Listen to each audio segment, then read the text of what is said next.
नादान परिंदे साहित्य मंच एवं ध्येय आईएएस के संयुक्त तत्वाधान में सावन कजरी महोत्सव 2025 का भव्य आयोजन श्री हनुमान प्रसाद पोद्दार अंध विद्यालय दुर्ग का कुंड स्थित सभागार में हुआ। कार्यक्रम में समाज सेवा के क्षेत्र में उत्कृष्ट योगदान देने वाले 125 विशिष्ट जनों को रुद्राक्ष की माला, अंगवस्त्रम और मोमेंटो भेंट कर कजरी रत्न सम्मान 2025 से सम्मानित किया गया। सरस्वती वंदना के साथ कार्यक्रम की शुरुआत हुई, जिसमें संस्था के अध्यक्ष व वरिष्ठ समाजसेवी डॉक्टर सुभाष चंद्र ने मुख्य अतिथि व विशिष्ट अतिथियों संग दीप प्रज्वलन कर शुभारंभ किया। डॉक्टर सुभाष चंद्र ने कहा, पहले सावन मास में गांव की महिलाएं समूह बनाकर झूला झूलने और सामूहिक कजरी गीत गाने जुड़ती थी, लेकिन आधुनिकता और पश्चिमी प्रभाव के चलते ये परंपरा लुप्त होती जा रही। इसी सांस्कृतिक विरासत को जीवित रखने के उद्देश्य से ये महोत्सव हर साल आयोजित किया जाता है। कार्यक्रम में विशिष्ट अतिथि पद्मश्री उर्मिला श्रीवास्तव, पूर्व आईएएस प्रवीण प्रकाश और ध्येय आईएएस के संस्थापक विनय सिंह उपस्थित रहे। मंच पर संरक्षक हीरालाल मिश्र, मधुकर संरक्षक प्रकाश कुमार श्रीवास्तव, गणेश जी कोषाध्यक्ष झरना मुखर्जी सहित कई गणमान्य लोग मौजूद रहे। कार्यक्रम में अमित श्रीवास्तव और संदीप मौर्य ने नृत्य नाटिका प्रस्तुत की। वहीं परमहंस तिवारी, परम महेंद्र अलंकार, पूनम श्रीवास्तव, आनंद कृष्ण, मासूम, मधुलिका राय, सिद्धनाथ शर्मा, सिद्धजी, झरना मुखर्जी, बीना राय, करुणा सिंह, नसीमा, निशा, मणिबेन द्विवेदी आदि कलाकारों ने कजरी गायन से श्रोताओं को मंत्रमुग्ध कर दिया। मंच संचालन डॉक्टर शरद श्रीवास्तव शरद ने किया और अंत में धन्यवाद ज्ञापन गिरीश पांडे काशिके ने दिया। हम जो कर्म करते हैं समाज उसको देखता रहता है और वो कहीं न कहीं कभी कभी नोटिस किया जाता है। हमें कभी कभी लगता है कि शायद हम नोटिस नहीं हो पा रहे हैं, but you are being noticed every moment in our social sphere. हमारे बीच में डॉक्टर प्रोफेसर इसरत जहां जी हैं, आपका भी बहुत बहुत स्वागत, वंदन, अभिनंदन। और बहुत सारे चेहरे हैं जो साहित्य हूँ। वक्त ने अनगिनत मोती आपके दामन जड़े हैं, वक्त ने अनगिनत मोती आपके दामन जड़े हैं।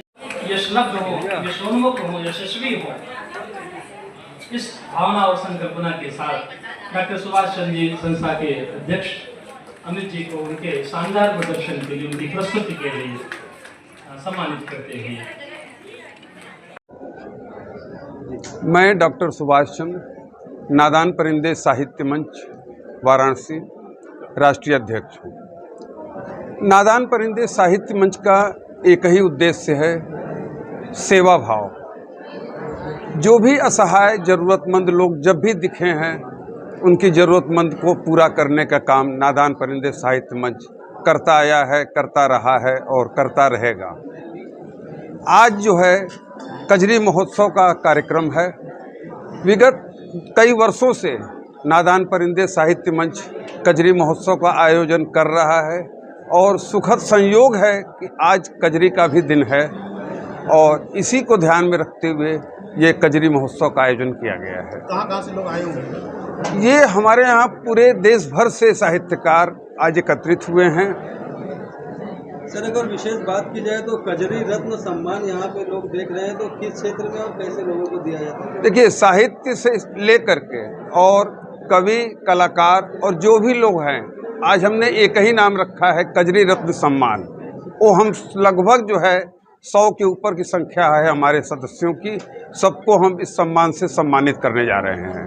डॉक्टर साहब, बात की जाए तो कजरी चूंकि आज के लोगों के लिए कि मतलब एक पुरानी यादों में चली गई जी, इसके पीछे का क्या राज है कि आप सम्मान? देखिए, कजरी जो है पहले गांव की जो महिलाएं थी वो कजरी गाया करती थी और झूले डाल करके झूले झूलती थी, लेकिन ये समय के साथ साथ ये परंपरा धीरे धीरे विलुप्त होती जा रही है।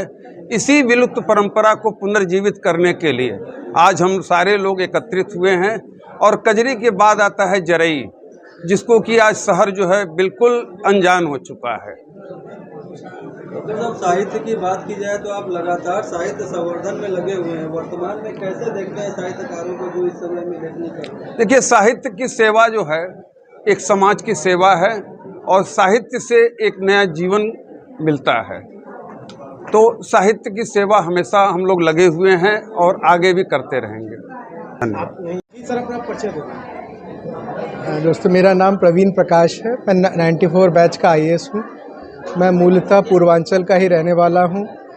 मेरा नेटिव प्लेस गाजीपुर है। मेरी पैदाइश चंदौली में हुई, मेरी पढ़ाई सोनभद्र में हुई और अब 2004 से मैं बनारस में रहता हूँ। तो बड़ा अच्छा लग रहा है इस ऐसे प्रोग्राम में पार्टिसिपेट करने में, जिसमें कि हम पूर्वांचल की जो कल्चर है, म्यूज़िक है, उसको स्ट्रेंथन करने के लिए, उसको रिवाइव करने के लिए कोई एक्टिविटी ले रहे हैं। ये किसी भी संस्था द्वारा कोई कल्चर या लिटरेचर को रिवाइव करना, स्ट्रेंथन करने की जो एक्टिविटी होती है, वो बड़ों को सम्मान देने लायक होती है, पूर्वजों को सम्मान देने लायक होती है। मेरी तरफ से उनको बहुत बहुत शुभकामनाएं और ईश्वर उनको बहुत और शक्ति दे कि जिसके थ्रू इस लिटरेचर को और म्यूज़िक को वो फर्दर स्ट्रेंथन करें। सर जी, समाज में चर्चा का विषय बना हुआ है, आप IAS की तैयारी करने वाले बच्चों को निःशुल्क रूप से IAS करवा रहे हैं, आप पढ़ाई लिखाई